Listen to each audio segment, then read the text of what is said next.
Hello, I'm Dr. Angie McCartney. And I'm Ruth McCartney. Welcome to TeaFlix, where each episode's intimate conversation features a fascinating guest across the spectrum of Beatles world, pop culture, Grammy winners, the music industry, chefs, producers, music stars, actors, and more. So bottoms up and join us as they spill the tea on TeaFlix. And we are live, folks. Jolly good. Hello, friends. All well and above ground, I hope. Well, I am. Just about. Happy Tuesday. Yeah. Once again, our little Tuesday TeaFlix warriors. Yeah, we look forward to that. Absolutely. So today we're going to spill the tea with we're just beyond chuffed to have our guest on today. He's just unbelievable. So he's a 7-time Grammy winner. He's a world-renowned music producer, engineer, and mixer. Born in Bristol, not England, but Connecticut, and based out of New York and Connecticut, the Northeast and New England. Frank was one of the first engineers to embrace digital mixing, which we'll get into and talk about. And his early credits include his first #1 album, Foreigner's Agent Provocateur, including the very famous I Want to Know What Love Is, Inside Information, which he also co-produced. Kisses, Lick It Up. He's done a lot of work with Carly Simon, the Bangles' Eternal Flame. We have Frank to thank for how that sounds. Courtney Love's Celebrity Skin, Rod Stewart, that Great American Songbook, volumes 1 and 2, and everything in between, from our friend Gerard McMahon, who may join us today, G. Tom Mac, to Korn. So I can't wait to get into this with Frank. So the crowd goes wild.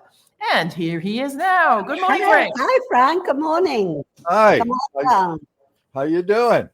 Good, thank you. You? Good. Where are you calling from? Los Angeles. Los Angeles. Okay, so it's definitely sunny there. All right. We have a little bit of sun here, so spring begins tonight, doesn't it? Yes. It's a different day from usual because of leap year. It's usually the 21st, but it's 19th. Spring really? So it is tonight. Oh, I didn't know tonight. that. Yeah, sundown. Yeah. Yep, absolutely. Great. So we'll be able to go and frolic outdoors shortly. So tell me, how did you have an aha moment, or had you planned all along from a child to go into the music industry? How did you get started? What's the genesis? Well, actually, when I was a youngster, I was very interested in science, especially astronomy and physics. And I spent most of up until teenagehood, I was going to be either an astronomer or a physicist. Wow. When I went to college, I developed a real attraction for nuclear physics, and so my major in college for the first couple of years was nuclear physics. And music was a sidelight. It was a great way to get girls, but it wasn't like I was impassioned with music. I did love music, but it wasn't like my calling. But in college, I formed a band, and we got more and more popular. And about the second year at UConn, the college I was going to, I got very depressed because I didn't feel like my calling was going to work, which was physics, because I had already been now 3 semesters in and came to the realization that in order to do the nuclear physics that I wanted to do, I would be in school another 8 years. You don't get to work on a particle accelerator your first year or second year in college. You've got to go through a whole lot of stuff. And I was just playing music, having a good time, and I wasn't ready for that.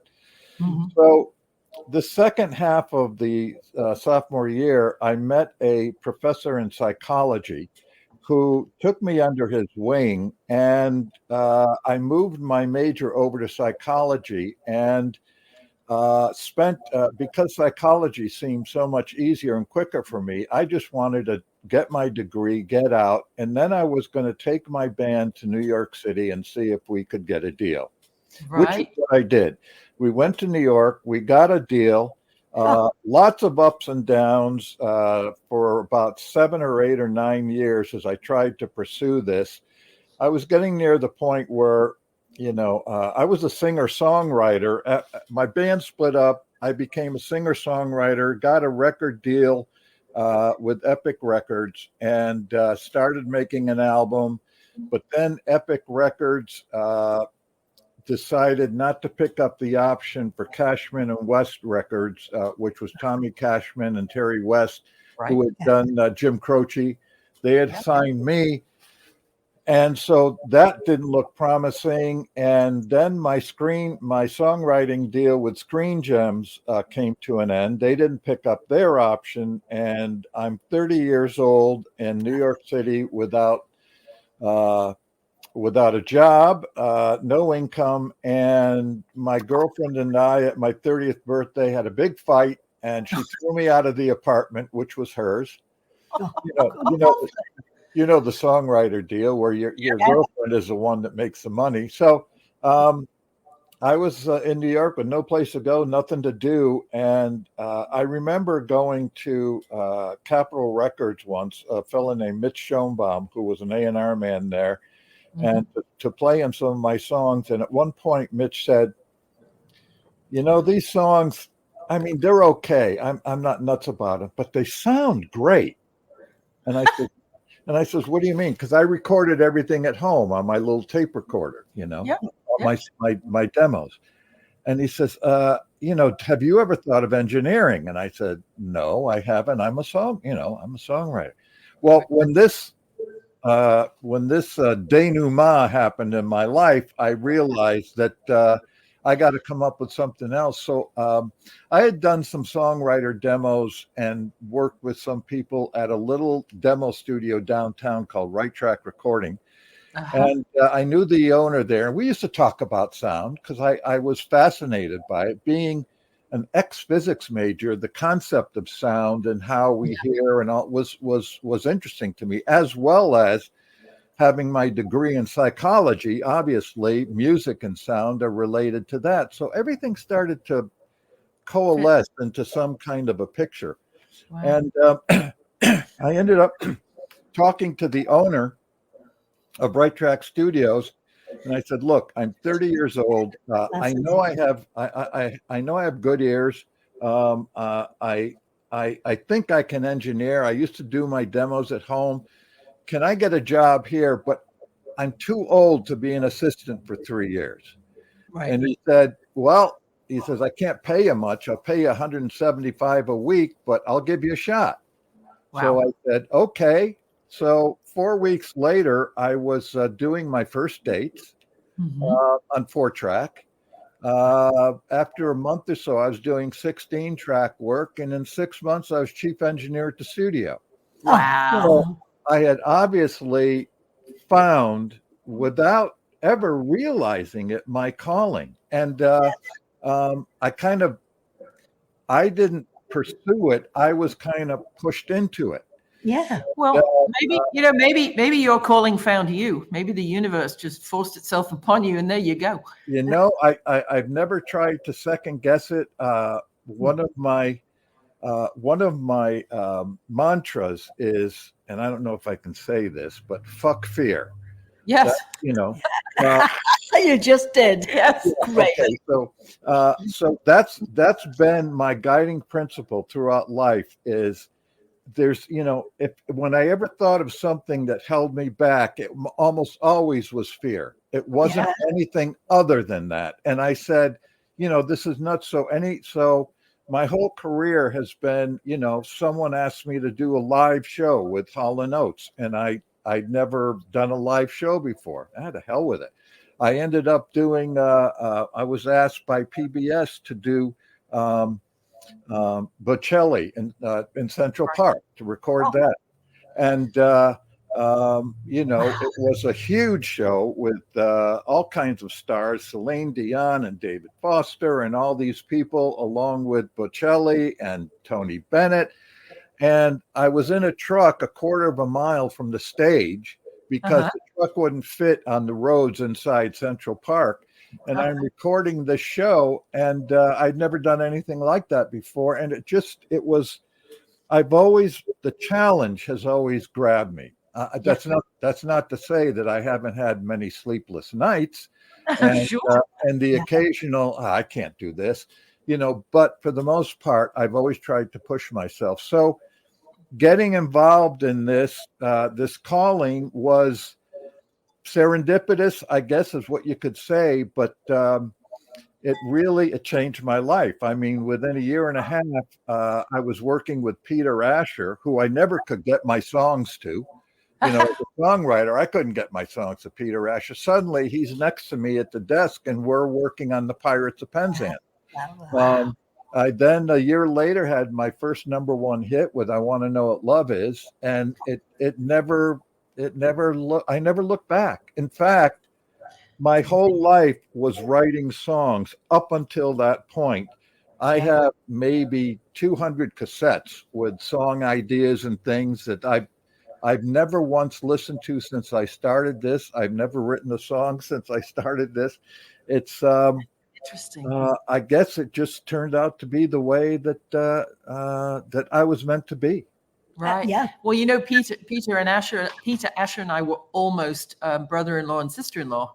Peter Asher's sister Jane was engaged to my stepbrother Paul. Yes, I know. I'm very familiar with all of that. In fact, it was my history and being with bands and stuff all revolved around early on the Beatles and that whole era. I was one of the Beatles.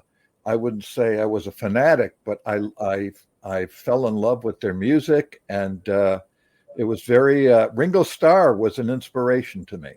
Yeah, I think Ringo has been, up until recently, I think he's very been underestimated. absolutely one of the most underestimated drummers. And our regulars will know we say this on the show often. I think that the subliminally, and you'll tell me physically and psychologically if I'm onto something, because Ringo's left-handed and Paul is left-handed, you have a left-handed rhythm section. It just made the band swing in a different way. In a totally different, and I'll tell you, I have this theory, which is another of my sayings. It's chops, not choices. I mean, it's choices, not chops. Okay. And Ringo is the perfect example of this, because I remember many years ago, John Lennon was asked, if Ringo was the best drummer in the world. And he said, Ringo isn't even the best drummer in the Beatles. Yeah, I remember that.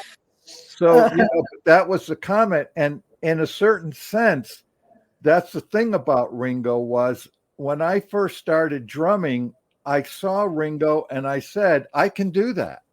Yeah.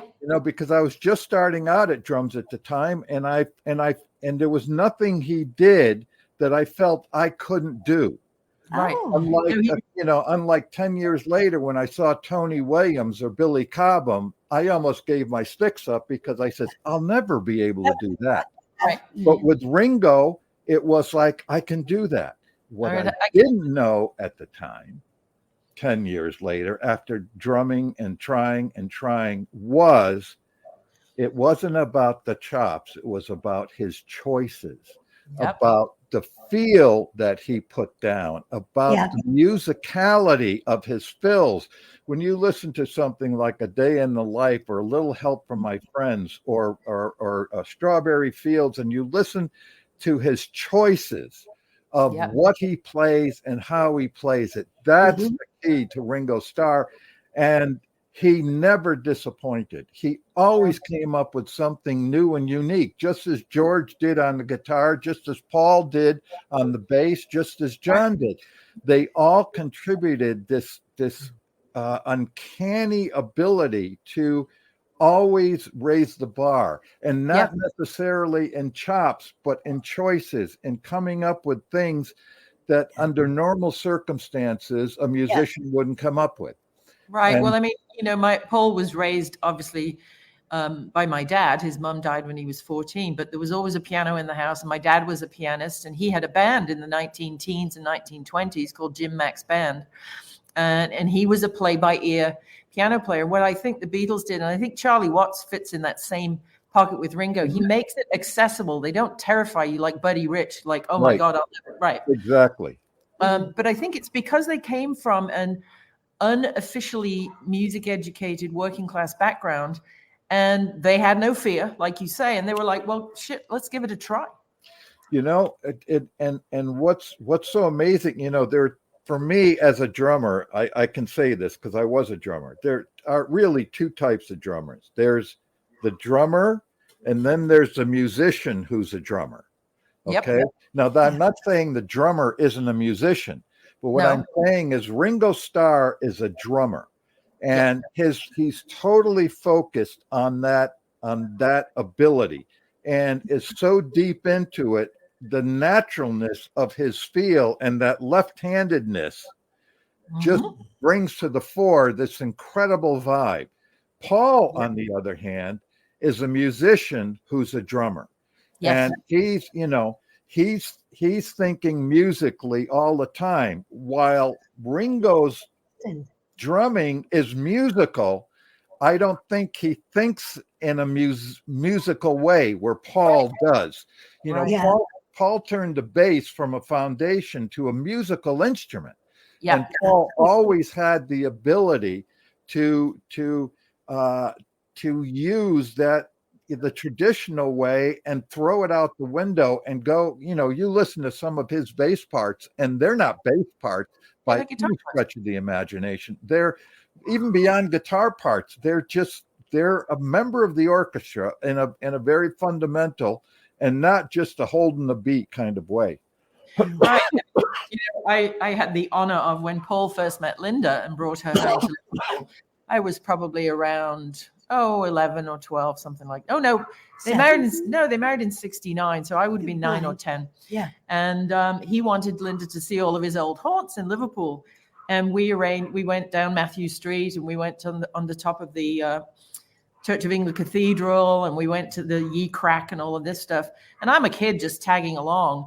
And he happened to see, we were in Matthew Street, he happened to see a little old lady letting herself in to the Cavern Club. It was the cleaning lady. And of course, she recognized him. She's like, all right, Paul, do you want to come in and have a look around, you?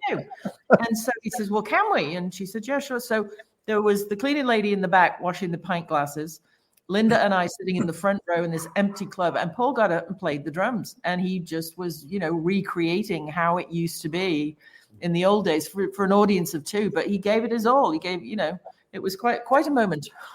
No, he's our George Gershwin, really. Our generation's George Gershwin. He thought outside.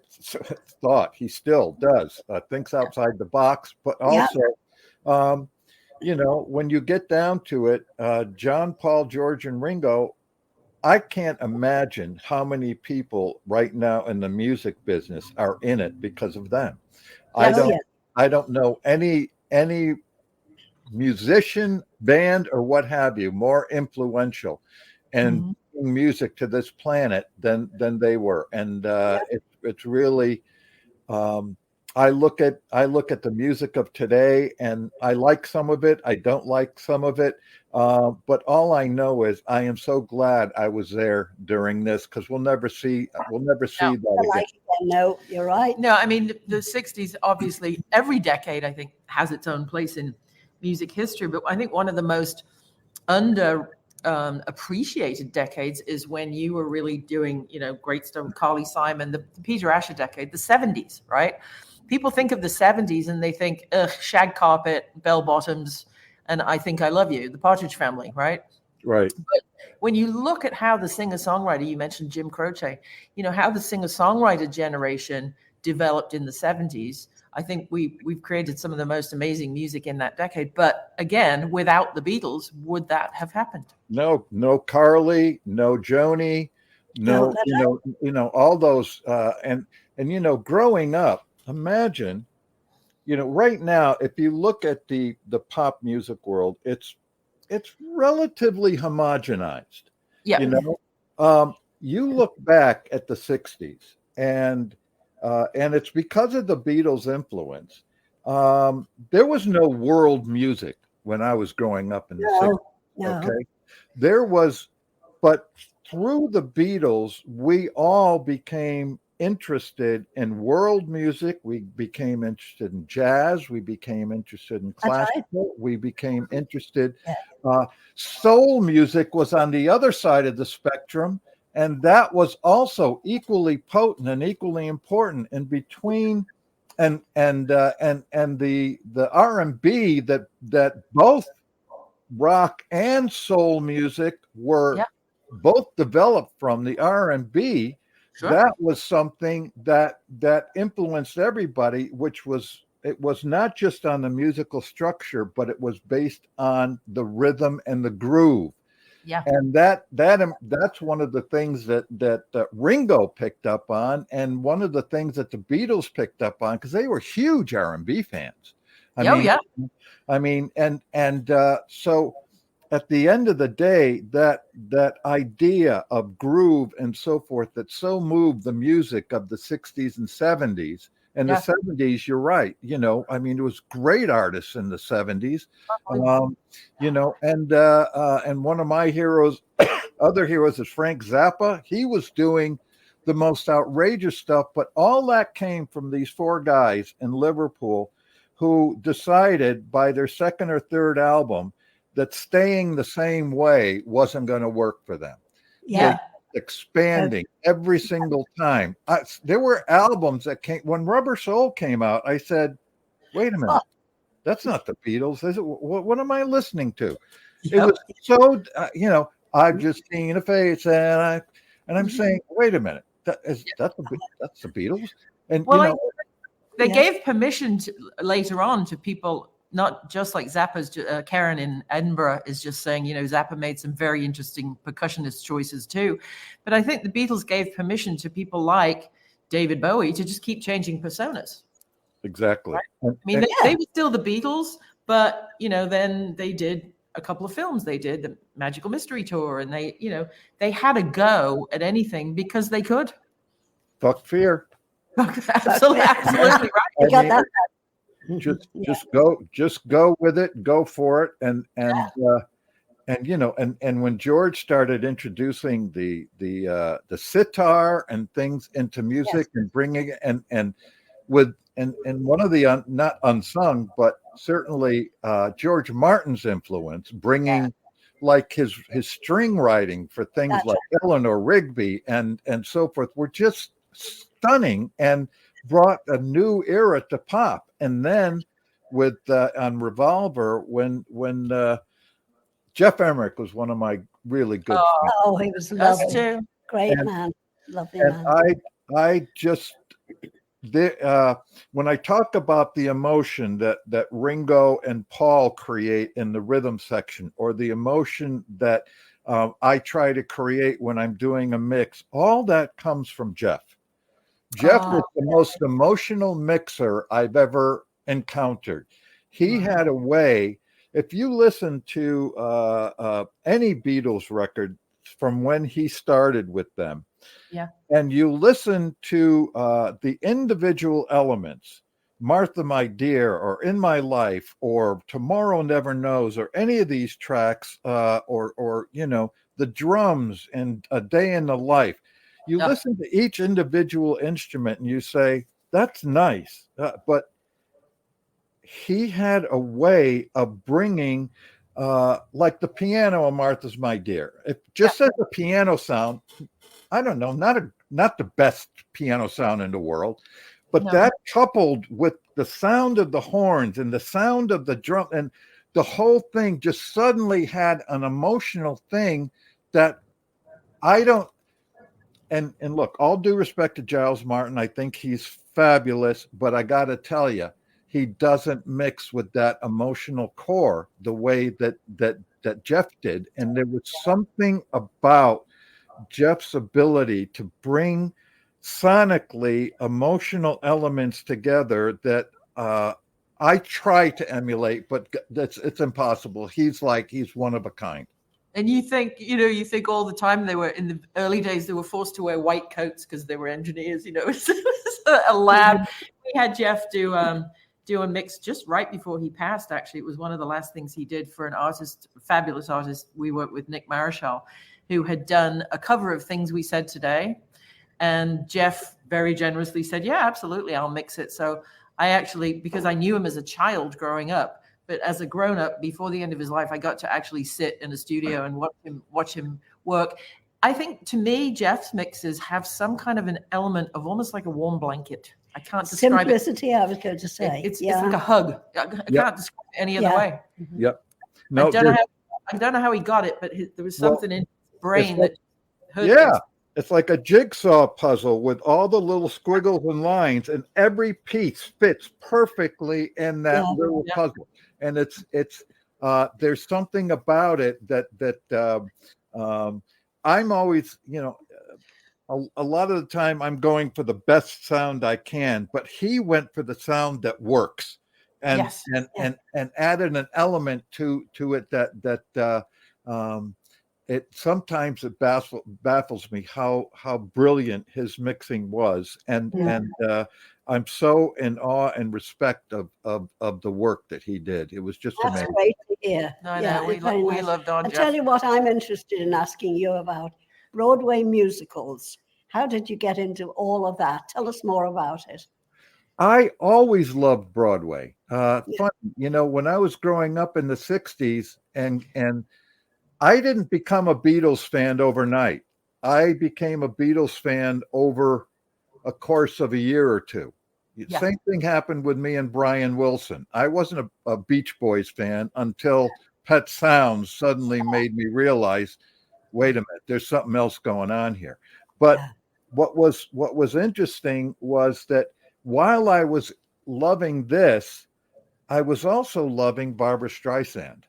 And her Color Me Barbara days, and Je m'appelle Barbara, and those great albums. And so I didn't necessarily tell my friends that, I was a Barbra Streisand fan. Dirty secret. I was secretly in the room a Barbra Streisand fan. And I loved the Broadway. I loved the songs. And as I got more into music and learning about classical music and so forth, I became a true music fanatic. And so I used to I loved the songs and things like Oklahoma and My Fair Lady and things like that. They were such brilliant songs. And when someone like Barbara tackled some of these songs, it was just unbelievable. So as I was working on building my career, I started out doing rock music, and I also started out doing a thing called soca music, which is Caribbean music. Okay. And I did that for a long time, and but as my career started to get wider and wider, and then I started working with someone like Carly Simon. And she was totally interested, and she brought me this whole songbook of because her dad was friends with George Gershwin, so I started really getting into Broadway, but not recording wise. And then I had an opportunity in 1992 or 93. I started working with Phil Ramone, one of the great producers of all time. And in fact, he worked with Paul on many things. Sure. And Phil was producing the Broadway music to Passion. Oh, yeah. By Senior Moments. I know who you mean. I can't think of it either. Yeah, no, I mean Sondheim, Stephen Sondheim. Right. Again, another Gershwin, just one of my favorite writers, and just beautiful music. And I mixed that, fell in love with the show, got to meet Stephen. And once I was in the Broadway community thing, I started getting people to ask about, would you like to do this? So first I started mixing, but then I started recording. Wow. So by the mid-aughts or something, I was producing Broadway musicals, and got to work with Monty Python's group for Spamalot, and got to work with, Trey Parker and Matt Stone for the Book of Mormon. And they were the South Park guys, and also got to work with. I did both versions of Color Purple. I did the original Broadway version, and then 15 years later, the revival. And so I recorded Wicked, and I just fell in love. I loved it. Well, you got a Grammy in 2001 for the cast album of Aida, right? That's correct. Yep. Yeah, that was with Disney. I've done a lot of things with Disney. I did Aladdin with them, and I did Aida, and a thing called Newsies. I've done a fair number of projects with Disney as well. Right. Well, now, was Priscilla, Queen of the Desert, that would have been an independent production, right? Well, most of them were, except for the Disney musicals. All of them were kind of independent in the fact that they had their own record companies and stuff. But the show was a big show on Broadway, and I got to do that as well. Yeah, that was terrific. And then in the mid-aughts, as you were saying, 2005, you were one of the founding members of the MET, Music Engineering Technology Alliance, which you still are today with 6 other luminaries. What was the genesis of that? Because I think Al Schmidt was also a founding member, wasn't he? Al and Ed Cherney and Phil Ramone. For I don't know, mid 90s or so forth, we would all go to these trade shows, AES and NAMM and things like that.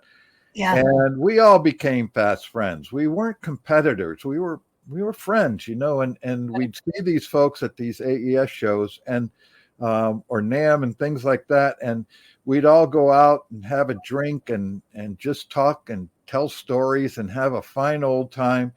And as well as bitch about the industry, the music is going to shit and the CDs aren't sounding good and the equipment is this and they're coming out with iPads and iPods and, MP3, we'd always do that. So finally, I guess Ed and Phil or Ed and Al or someone got the brilliant idea. Why don't we form a group of engineer producers, and let's put our imprimatur on this on the equipment and the music and so forth, and say, it was kind of like the THX certification for film. Yes. And so we started out like that. And then the alternate side of that was mentoring. We wanted to teach, and we wanted, because I mean, in my alternate life, I would be a teacher. I love teaching students, mainly because the person that saved me was I mentioned the psychology professor that took me under his wing back at college. I was going down not a great path, and he brought me back and got me excited about learning and got me excited about life and about my place in it. And he literally, his name is Dr. Michael Turvey at the University of Connecticut, and he's the professor of psychology there. But he changed my life, and that, when I look back on it, I say I would love to have that kind of a influence on someone else's life, a young person's life that's going down a different path, and suddenly I can inspire them to be to turn themselves around, and that to me is gift, isn't it? Amazing calling. So that would be my alternative. But in any event, that was another reason for the Met Alliance. And so since then, we've just gotten together, and early on, we started doing these Met Alliance sessions. We'd book out a recording studio on a weekend and have people come and join us, and we'd record a band. all at the time it was all 7 of us. We'd have 2 in each room, and then the fourth room it would just be one, like Elliot mixing or something like that. But we'd usually have 2 recording rooms, a mix room, and then another room. Oh, and then George and I used to do a room on in the box stuff. Mhm. So, Mhm. and you could book the weekend, and there would be 4 sessions, 2 on Saturday, 2 on Sunday. And you would, all the people, there'd be 10 people in each group, and they'd revolve around the rooms, and they'd all get to see each person doing their thing. Right. And so we did those once every year, once every couple of years, up until COVID, and then we had to stop. But now you're back, right? We're back. Yeah, we're back doing it. I tell you what I was wondering, Frank, in your Storytellers Live event with your 6 other members of Mass Alliance, you talk about a project in Botswana. Tell us about that. Well, that was it's not the kind of thing I get very often, but I was working with a guitar player on his album, Al Di Meola, and he had a good friend of his, Dr. Bradford Keeney, who was an anthropologist, and his wife, and he came to a session once, and while he was there, we were talking. I got to be good friends with him. He's very bright and very metaphysical, and we were talking and had some great conversations. And he brought up one day, he said, I'm going to Africa for 3 weeks, into Botswana. And, because I'm concerned about the Bushmen losing their cultural heritage, because the Botswana government has come out with a law and an edict that all the nomadic tribes have to settle. They have to settle in settlements, and the intentions were good. Which was the kids weren't getting schooling. They weren't getting necessarily the proper health care. They weren't, so there was intentions, but as almost always happens with good intentions, they don't. They're work, right? It's not one way. It's you lose as much as you gain. So they were forced into these settlements, and Dr. Keeney was concerned that they were going to lose a lot of their cultural heritage and so forth. When they got into these settlements. So he says, I'm going there to document the Bushmen and the tribes, the various Bushman tribes. Would you be interested in joining? And I said, trick question. It was like, of course. So again, so I put together a little package, because this was 94, 95. We didn't really have the digital stuff we have now, which makes it a no-brainer. But back then, put together a package and went out for, we spent a week in Johannesburg, kind of like an armed camp. But then we went out into the desert, the bush. Yeah. They call it the desert, but it was really the bush. And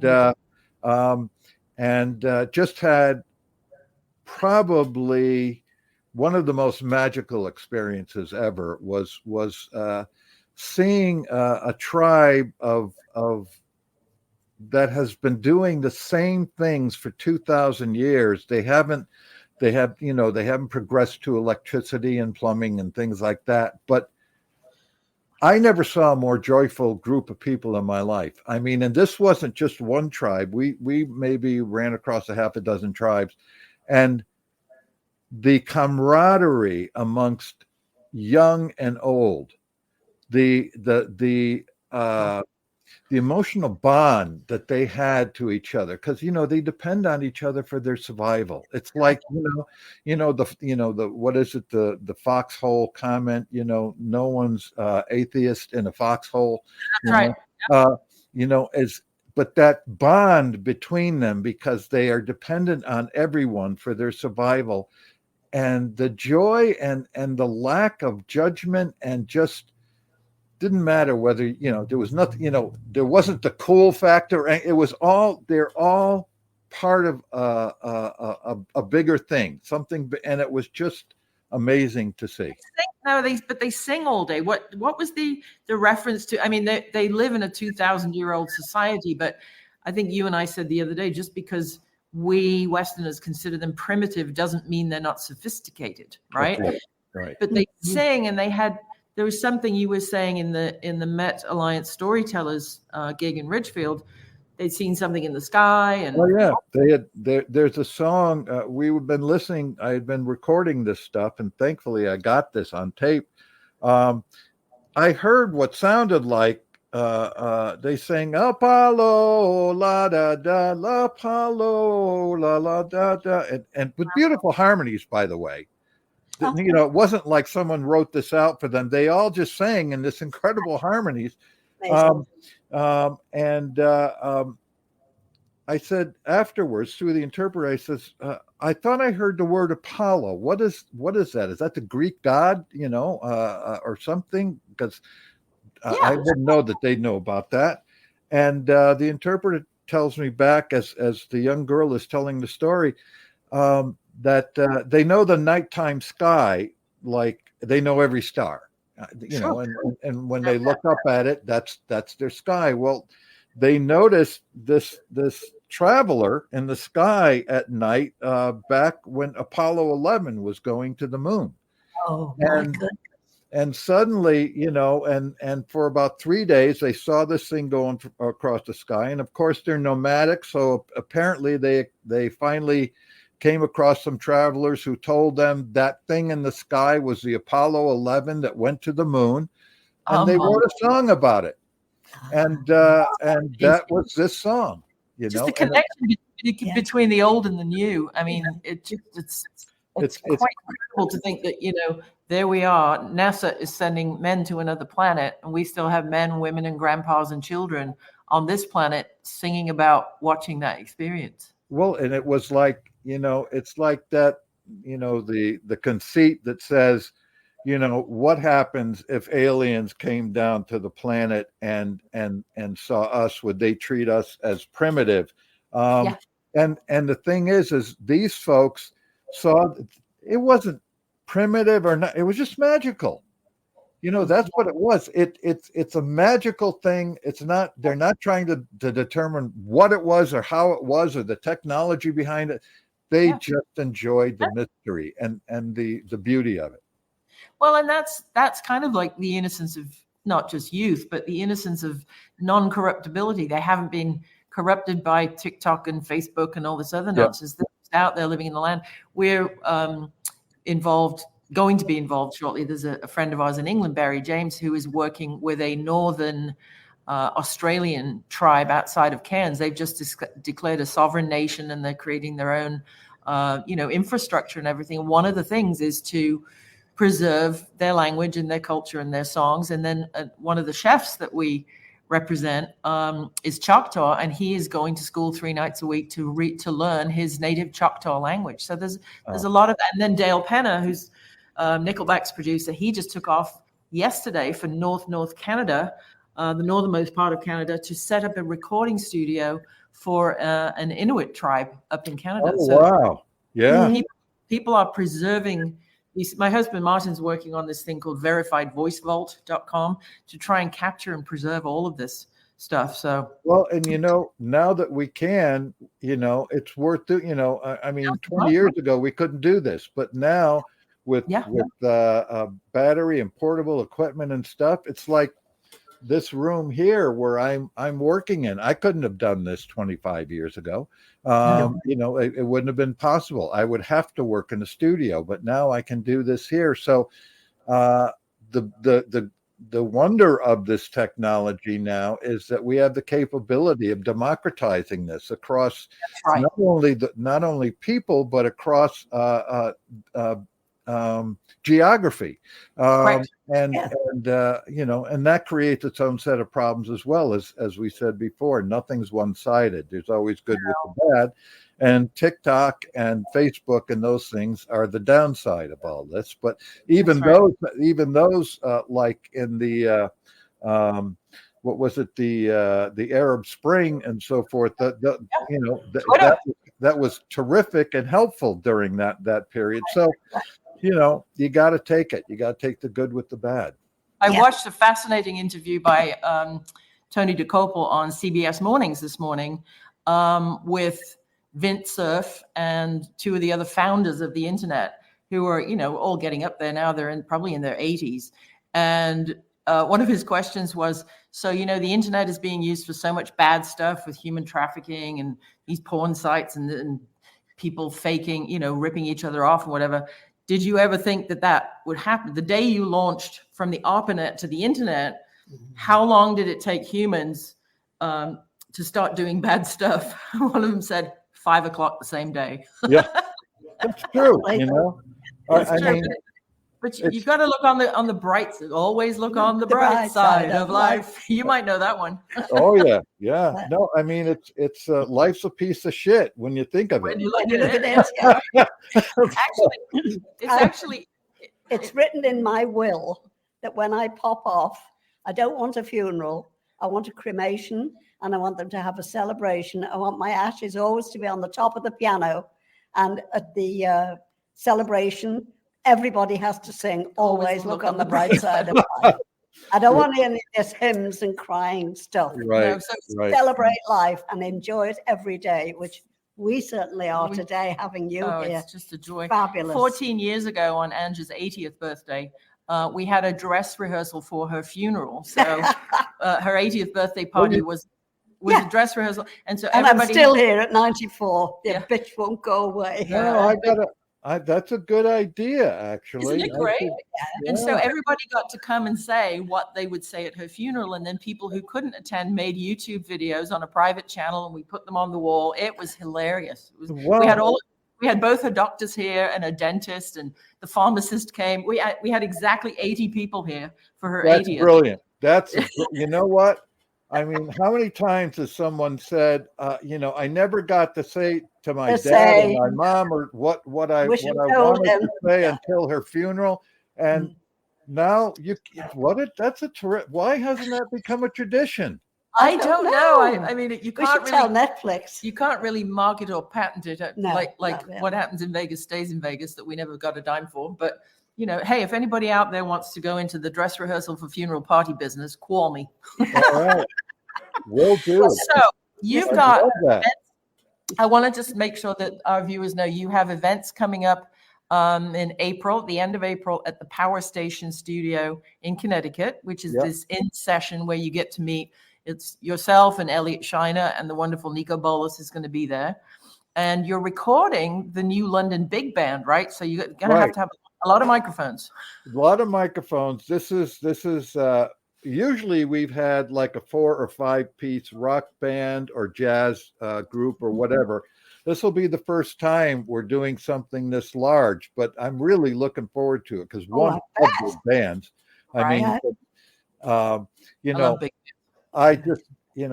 a big fan of a site here in America called TCM. Turner Classic Movies. And I love watching the old 30s and 40s movies. Yeah, I do. One of the best parts is people go to a club and there's not a DJ there. There's not a record there. There's a live big band playing while they're dancing. And so you go, and then when you go and hear the sound that these big bands make, with the great arrangements, whether it's Glenn Miller or Louis Armstrong, whoever the band, Artie Shaw, and it's just unbelievable. And to hear this live, and everybody had that almost every weekend. That's right. And, when I was growing up in Bristol, Connecticut, there was a place called Lake Compounds, and Lake Compounds had a band shell in Bristol. It was a theme park, but it was at this band shell. What's his name? Another senior moment. It happens. Your hard drives get. Your hard drives. Not Lionel Hampton. Not Lionel Hampton. Anyway. All right. Anyway, yeah. The Lawrence great, Welk. great big band from the 50s and 60s would play there like every month, and Wow. you know, and you don't get to hear that kind of stuff anymore. And almost everything. I used to go ballroom dancing every Friday and Saturday night in Liverpool. There was the Grafton Rooms, and then a bit later, the Locarno Ballroom, and they all had big bands. Yeah. And it was where you went to get picked up. In fact, I met my first husband. He asked me to dance, and that was it. That was the end of the story. So back to the Sean Nelson Big Band. If you guys are living anywhere near Waterford, Connecticut, you can go to metalliance.com, and on the events tab, you can go meet Frank and Elliot Shiner, another Grammy-winning maestro, and the wonderful Nico Bolas, 27th and 28th of April. And you can find out more about that at metalliance.com. And also then in May, you guys will be doing the same thing, but a whole bunch of you in Nashville at Blackbird Studio. That's May 18th and 19th. Right. Session. And I think there'll be a whole bunch of you, right? 5 of you, 6 There'll of you. be 5 there. It'll be so it's George Massenberg, Jimmy Douglas, Sylvia Massey, Nico Bolas, and Chuck Ainley. Right. And we did that. We all 7 of us did it last year at Blackbird, but this year we decided let's try, because I've always wanted to do something at Power Station New England, which is a phenomenal studio. Anyone who ever used to work at Power Station in New York is just blown away by the fact that this is an exact duplicate of Power Station New York. So you walk inside and you literally feel you're in Midtown Manhattan. It's really quite remarkable. And I've done sessions there, and it's a phenomenal sounding room. So we're really looking forward to doing the big band. So anybody that's watching worldwide who has music friends in Connecticut, that's coming up quick. And there's only very limited places. There's only like 20 places, and I think it's almost all sold out right now. So if you go to metalliance.com, that's where you'll find out. And then also, just briefly, you also have a new, I would call it, product called The Storytellers, which is you 7 crazy people telling stories and all of that about the old studio days, right? Oh, I love the video of the last one. It was great. It's under wraps right now, but it's just incredible. So if you see The Storytellers coming soon to a town near you, it is one of the best nights in rock and roll and hip hop and Botswanan music and comedy, and all of the above, right? Right. Exactly. Just absolutely incredible. So make sure you guys bookmark the MET Music Engineering Technology Alliance.com and follow them on Facebook and Instagram, because the lovely Samantha will be updating all of that good stuff. Samantha's wonderful. Yes, she's absolutely great. Well, the whole team is wonderful. Everybody's great. Everybody's great. So I don't know how many TeaFlix you've seen, if any, Frank, but we always end our very special guests get their own limerick to sign them off, you see. So since we couldn't rhyme with Filipetti other than spaghetti, we went with your first name, because Madam has a limerick book out, and she's wow. Yes. So and all our regulars are like, limerick time. She's actually retraining ChatGPT on the proper limerick format. So good. It needs some help. Yes. Oh, they do. So here comes your Helio and a 1, 2, 3. This TeaFlix we hung out with Frank, whose ears should be kept in a bank, with Grammys galore and hit songs we adore. For his audio talents, give thanks. I buggered that up, didn't I? That's fantastic. I'm glad it wasn't like, and he needs a shower because he stank. No. That's two. Yes. Second show. Yeah. So thank you so much. I know how busy you are. Thank you so much for taking the time out to do TeaFlix with us today. Everybody head over to Met Alliance. That's MET Alliance.com. Follow them on Facebook and Instagram. And thank you. So it's just truly an honor Yeah, to have you on. wonderful. And you've led the way, because now we've managed to talk George Massenburg into being next week's guest. Okay. Look out now. Excellent. Fabulous. Excellent. All right, my Okay. darling. Well, thank you so much. Thanks again. And we'll see you all of a sudden. And, Bye-bye. and Angie, it's a pleasure meeting you. You were so Thank you. great. Thank you. Oh, thank you. It's all smoke and mirrors, I assure you. And spackle and wine. Spackle and wine. Yeah. Good. I'm like an old right. crocodile handbag. Thank you. All right. Okay. Bye. all. Bye-bye.